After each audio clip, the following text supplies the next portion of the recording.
私の名前は、バオバブ。人は、私のことを、逆さの木、と呼ぶ。葉を落とした私の姿は、まるで、根が空に向かって伸びているように見えるらしい。でもそれは、ただの季節の姿だ。葉は、乾季になると落とすもの。雨が来れば、また芽吹く。それだけの話なんだが。人間は、面白がってこう言った。神が怒って、木を逆さまに植えたんだ。ってね。それも、悪くない想像だよ。私は、そんな風に、いくつもの時代を笑われ、見られて、でもずっと、ここに立ってきた。1000年以上生きた者も、いる。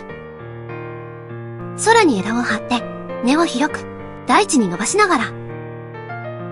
私は、バオバブ、この大地と空を、記憶するものだ。私の体の中には、水がある。ただの水じゃない。乾季を超えるための、命の水だ。その量、10万リットルもの水を蓄える者もいる。小さなダム。いや、湖だな。だから象が来る。私の幹に牙を突き立てて、中の水を飲んでいく。あれは、結構痛いんだ。まあ、仕方ないけどね。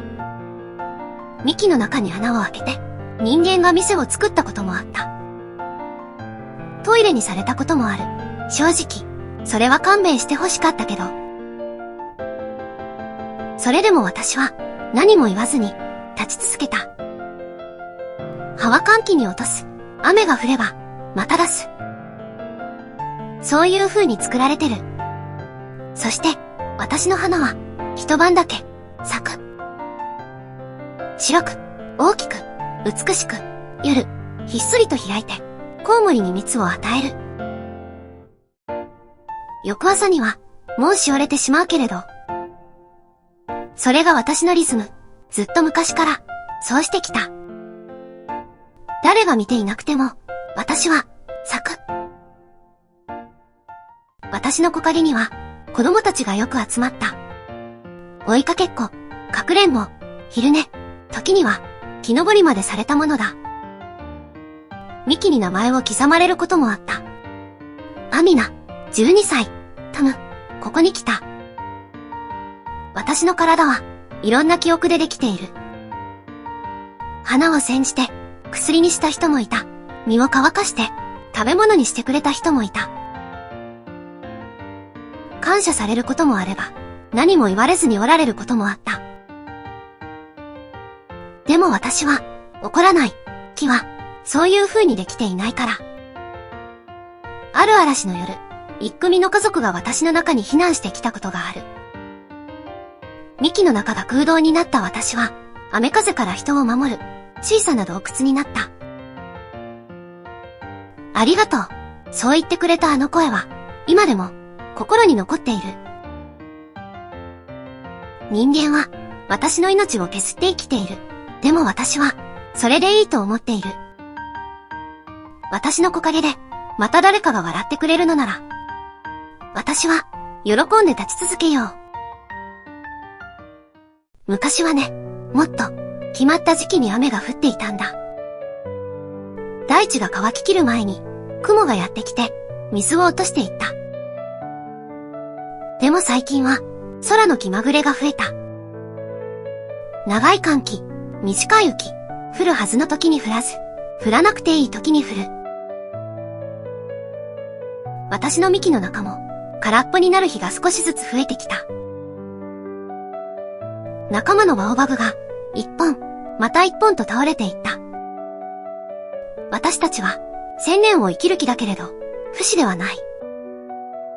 ゆっくりと、確実に、生きづらくなってきている。それでも私は、ここに立っている。空を見上げて、大地に根を沈めて。それが私の、生き方だから。まるで空に根を張るように、葉を落とし、また芽を出す。水を蓄え、花を咲かせ、そして散らす。私の花は、一晩しか咲かない。夜の間に、コウモリを待って、そっと、静かに咲く。誰にも見られずに終わる夜も、ある。でも、それでいいんだ。それが私の生き方だから。一人で、何百年も立ち続けることは、簡単なことじゃない。けれど私には、この大地があり、空がある。そして、時々、誰かが、私の木陰に座ってくれる。子供が昼寝をしたり、旅人が一休みしたり。それだけで、私は、十分だ。この場所に根を下ろして、風を受けて、空を見上げて。私は、これからもここにいる。どれほど時が流れても、これが、私の一生だった。